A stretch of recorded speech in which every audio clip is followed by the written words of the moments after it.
Tahirih, first of all, is a name which has a meaning.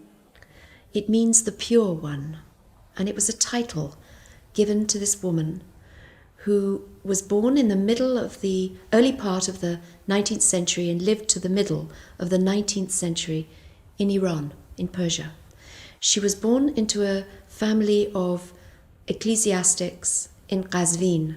Her father, who was the middle brother of this family, we know very little really about the historical family, but I've always thought of him as struggling to find a balance between the two extremes in the family, because he was both a man of the world, aware of what was going on, and also very pure-hearted, I think, and had great integrity.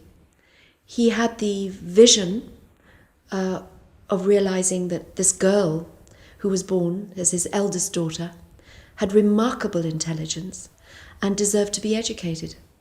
And he did what no father in 19th century Iran would have done, which was he gave her the education of a boy, which in those days, at that time, would have been the education of theology in the theological colleges of Karbala, which is where she went with her husband, who was her cousin. When she was 13, she was married, as was the norm in those days. And she went to Karbala with her husband, who was a student at the college, and she listened from behind the curtain. And she began to do more than listen. She began to interrupt.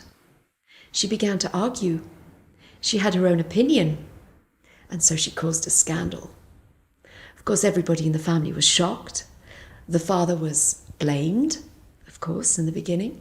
And then it seemed to them that she was just going too far, because she adopted ideas that were considered heretical at that time. She was attracted to the teachings of the herald founder of the Bahiyyih faith, whose title was the Bab, which means the gate. And his message at that time was to alert the Iranian people to the need for reform, to the need for change, to the reason for getting themselves ready to accept a much larger interpretation of religion and reality than they had had before. He said the time had come to widen their minds, to prepare them for the acceptance and recognition of that one whom he called the one whom God shall make manifest. That one who had been promised in all the religions of the past, the one who was finally going to be instrumental in the gathering together of the nations of the world, the bringing about of the peace of the human race, through struggling, through suffering, through tribulation, and ultimately through maturity.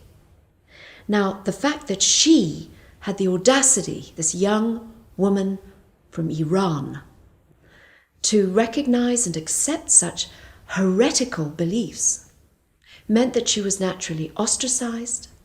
She was considered to have gone beyond the bounds. Her husband was appalled. He wanted to control her, and she divorced him, which is a shocking thing for any woman to have done in Islamic society in the 19th century. She was deprived of access to her children. They were removed from her influence because she was considered a heretic. She was ultimately chased up and down the country and had to go from house to house, place to place, to be in hiding, until finally she was captured and brought to Tehran and put under house arrest under the instigation of her husband, who insisted that she was not only a heretic but a criminal. And the possibility of her being killed was evident, but it was very interesting to consider that the laws of Iran towards female heretics finally sort of protected her. She was not supposed to be a heretic if she was female, really, because she wasn't supposed to have a soul. So how could you have an opinion that was so outrageous if you couldn't think? So the only way that a female heretic could be treated, especially one who came from a distinguished family, who had had such an influence on her society and her contemporaries.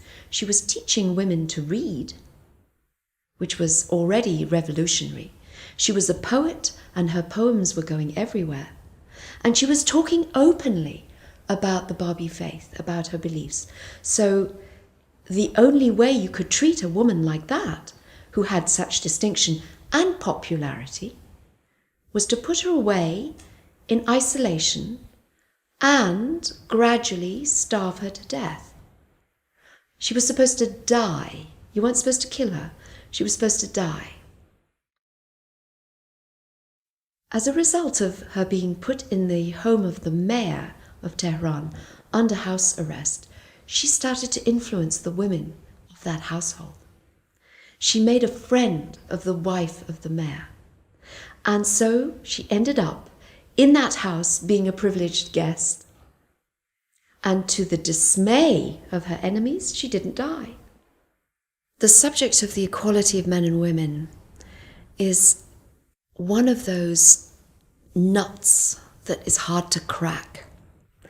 When I think of our times, our age, our epoch, if I could be so presumptuous as to zoom myself out of our solar system and go to a galaxy and take a look at the human race at this point in time, I would say that the issue of the equality of men and women is the fault line on which so many other factors, so many other questions in society come to a crisis point.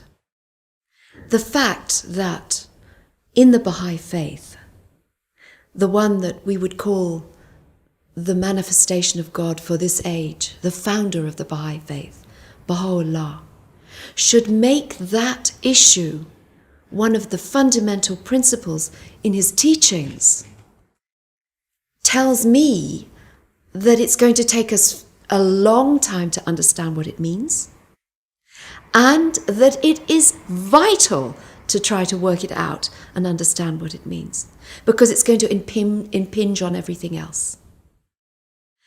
So, yes, Baha'u'llah gives us this extraordinary challenge to work on the equality of men and women. And from the moment when he said that 150 years ago to today, how many different versions and attempts we've made in the East, in the West, to try to understand the meaning of that word. Equality. They say that when Táhirih was going to be killed, the last word she said was, "You can kill me as soon as you like, but you cannot stop the emancipation of women." I mean, who knows whether she actually used those very words. But if she hadn't said that, exactly like that, she would have said something similar, I think.